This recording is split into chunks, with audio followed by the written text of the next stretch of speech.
We have no faith in the state government. We have no faith in the state police because they are under the powerful influence of the chief minister, and in all such cases justice has never been given. You would all recall that Honorable Prime Minister Shri Narendra Modi ji had opened or had inaugurated a book published narrating all the incidents of violence perpetrated on our cadres, titled Ahuti. It is on our website. I think it's a shame that in a democratic country you have left gundas wreaking this kind of havoc, and without being adequately panned by the national media. Honestly, I would request all of you to kindly read that report, study the case of political violence wreaked by the left parties, and give a voice to the voiceless who have been repeatedly attacked in the state of Kerala.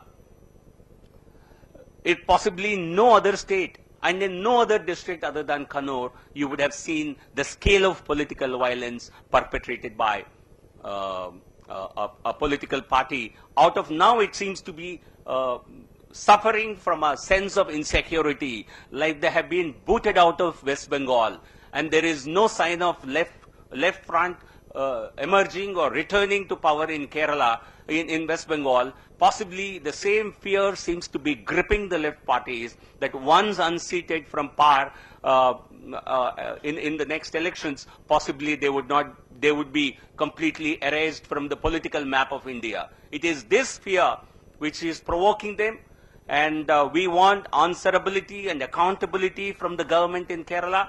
And the first thing that they should do is to hand over this particular murder that their cadres have carried out today, and then assure the people of the country that such violence will not be repeated in future. मेरे अपने हमारे प्रधानमंत्री जी से 100 मुद्दों के ऊपर मतभेद हो सकते हैं, लेकिन जो प्रधानमंत्री जी ने इच्छा शक्ति दिखाई है इस मामले में, उसके लिए मैं उनको सैल्यूट करता हूं। लेकिन जब से ये सर्जिकल स्ट्राइक्स हुए हैं, पाकिस्तान बुरी तरह से बौखला गया है। पाकिस्तान अब गंदी राजनीति करने के ऊपर उतर आया है।